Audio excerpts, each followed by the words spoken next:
knows me, so you're going to have to watch this, okay, and tell me, okay, on a two-minute warning. 2 minute warning. Lovely to be here. I'm the minister in charge of a church called Busbridge and Hambledon Church, which is 10 minutes south in Godalming, and it's the best place to be. It's fantastic. And so we have a youth team. We have fantastic youth work. We've got 4 paid youth staff, but we have, when you get to the older children from sort of post-teenager, we have a sum total of 8 teenagers. So we have 125 children on a Sunday morning, but we have 8 teenagers. So I'm standing here telling you that I do not necessarily have the answers. Hopefully we've got a youth minister who's coming soon from Cranley Baptist Church that has. We will see. I've been asked to talk about a theology of hope. In 10 minutes, I'm probably going to throw a number of Bible verses at you. If you feel like scribbling them down, that's great. I'm not going to reference what they say. I'll leave you to go and look at them if you want to at the end. So this is more about theology. It's not necessarily about youth work or youth ministry, although in a previous incarnation, I was a diocesan youth officer over in another diocese. The first point is, what is the impact of no hope?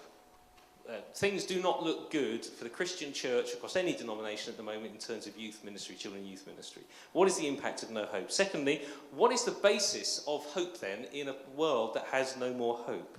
And then how can we personally have hope? And I think earlier someone was talking about quite powerfully about the idea of discipleship. So how can we then have hope to be casters of hope into a hopeless society?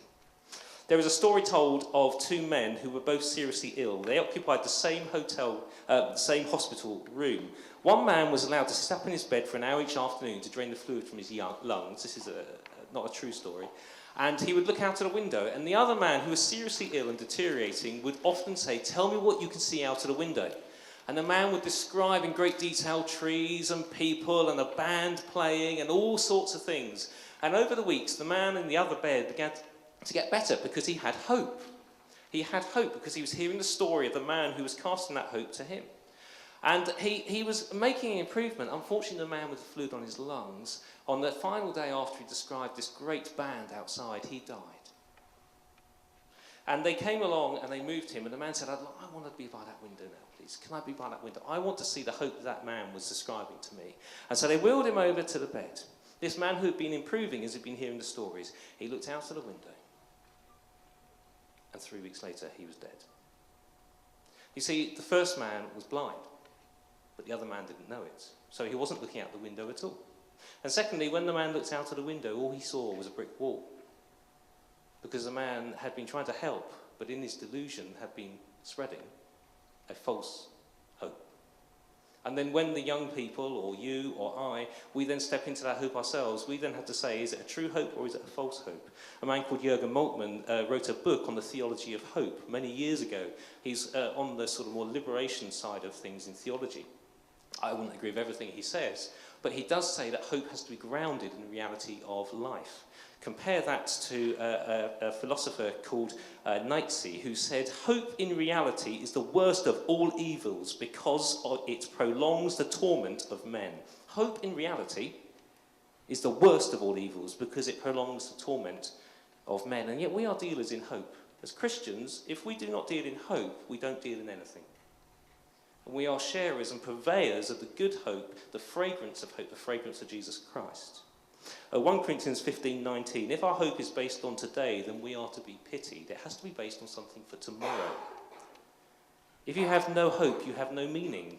Job 7 verse 6, Isaiah 49:25. How do you have no meaning? Because in Ephesians 2:12, you are cast out of relationship with God. Therefore, you cannot share hope if you have no hope to share in the first place. So, what is the basis of my hope is my first question to myself as a minister, as someone who engages with young people, who has 3 young children myself. Actually, one's not young, he's 14. He's older than me and taller than me. That's because hope is not based on the results produced today. As Christians, if we are simply bounded by a measurement of results impact study, we will not deliver the hope that is needed. Now that is hard. I am unashamedly looking for a church to grow to 1,000 people. But it's not about the numbers. It's about the depth of the faith of the young people who then bring and spread that true hope, not the false hope seen through a false window. And so there is a sense of asking, well, what is it about?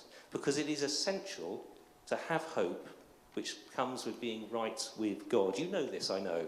Psalm 46:2, Psalm 28:7, Jeremiah 29:11. Psalm 46:2, Psalm 28:7, Jeremiah 29:11. Essentially, hope comes from being put right with God, which is found, Galatians 5:5, only in Jesus Christ. And so to me, it all comes back to Christ. It all comes back to the cross. It all comes back to redemption.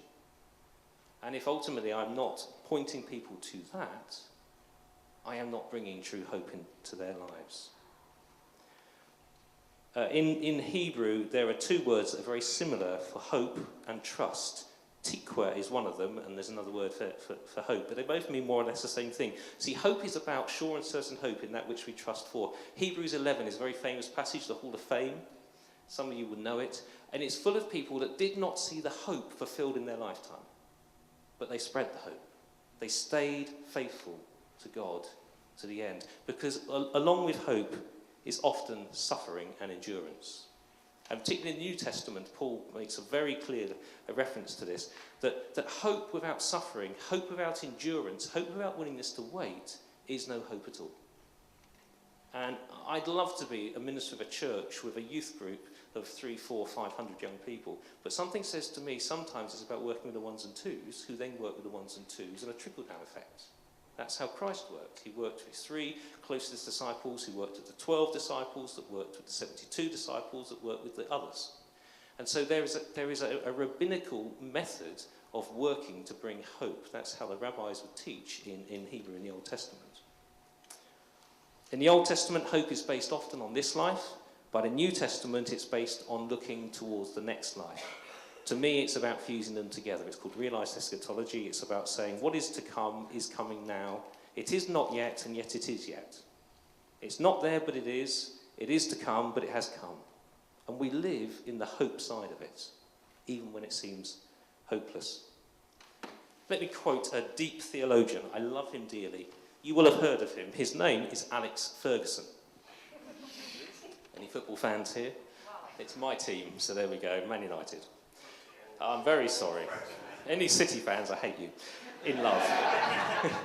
And he says in page 223, if you're interested, he says in his biography that when he first joined Man United, now compare this to David Moyes, that you'll all have heard of, because he's the Man United manager who's under a coach, who's under real pressure at the moment. Compare this to when he started. This is about hopelessness.